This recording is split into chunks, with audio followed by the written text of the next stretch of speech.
Hey guys, it's Mark here, back again with another video. I wanted to show you guys who don't really grind creative some of the best simple low ground strategies and high ground retakes that I picked up while playing in creative.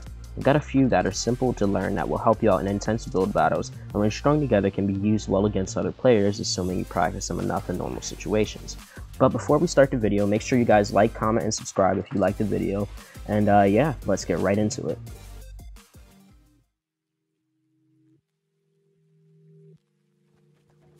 This first trick only applies if you're on controller or have 360-degree movement. If you do, go ahead and practice running up your ramp on a slightly 60-degree angle while placing walls in front of them for added protection. Start adding in cones and now try to keep moving at full speed. Basically what this will do is when your opponent is above you and in front of you, it gives you a chance to escape. Now for an extra layer of protection, add floors. Keep going at full speed because the more protection you have, the better. Now practice going in the other direction, and try to go back and forth between left and right. Next trick is infinite 90s. You should always practice these because you never have to worry about high ground retakes if you never lose high ground. They work extremely well. Basically how you do them is you 90 up as usual, but after the third 90 you will get jump fatigue. That's when you do 190 where rather than jump up the ramp, you run up the edge. Observe the video to see how I do mine. As you can see, they're extremely easy to do, and they're very good for beginners that don't want to learn those advanced high ground retakes. Next, what you want to do is practice double edits. These are hard to do if you have low FPS or high ping, but otherwise they should be fairly easy if you do them often. Some people do triple edits, but I find them inconsistent and ultimately useless except in very uncommon scenarios. Double edits can be used for many things, so I'd suggest learning them. So like I said, just make sure you practice them often, and just do a bunch of them in a row like how I'm doing right now, and yeah, you should master them in no time. They're not that hard to do. Learning how to double 90 then double ramp cone is very useful. I've personally never sunk time into learning how to 4 or 6 layer ramp double cone, but this gets the job done just as quick, and it's a quick diversion with protection which you can use the other tricks I showed you before, or a side jump, or really any number of things. This next one is useful also, and helps string together retakes as well. Basically all you're doing is while ramping up, you place a ramp over you, you place 2 cones like you normally would for any kind of retakes, and then you edit through the first one and then 180, and then repeat. You can add additional floors or walls for protection if needed.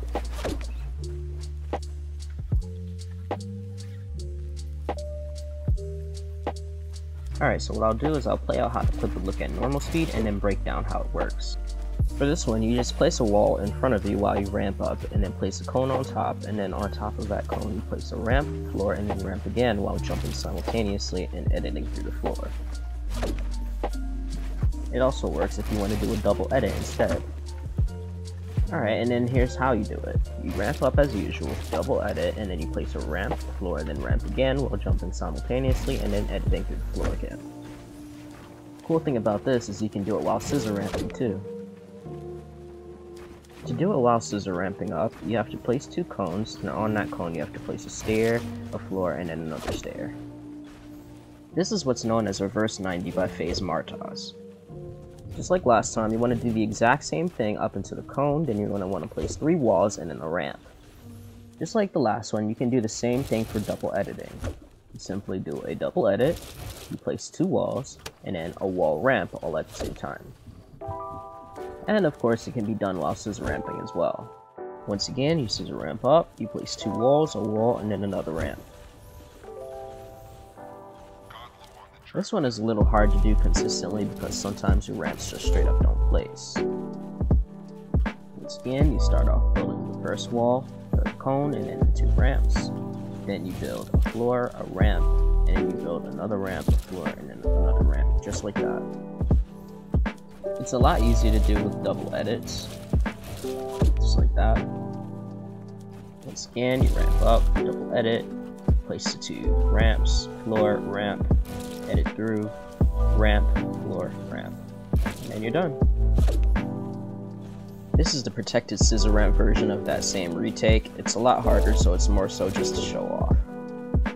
You start off scissor ramping up as usual. You put 2 cones, you edit through the first cone, put a cone on top of that, 2 ramps, put a floor, and then another ramp, then you put a ramp, floor ramp, just like that.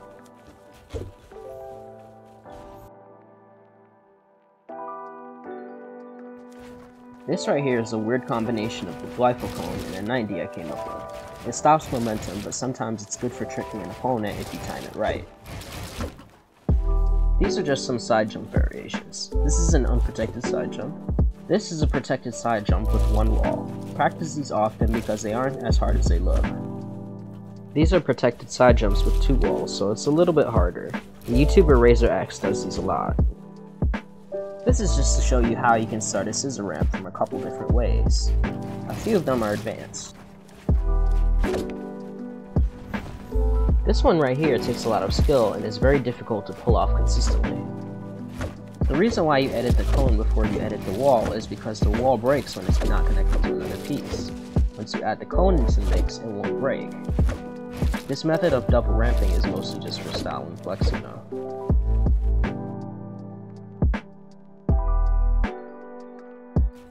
This is just a quick free build I made just to show you how these elements look when combined. No, it's not the greatest rebuild, but I think it gets the job done.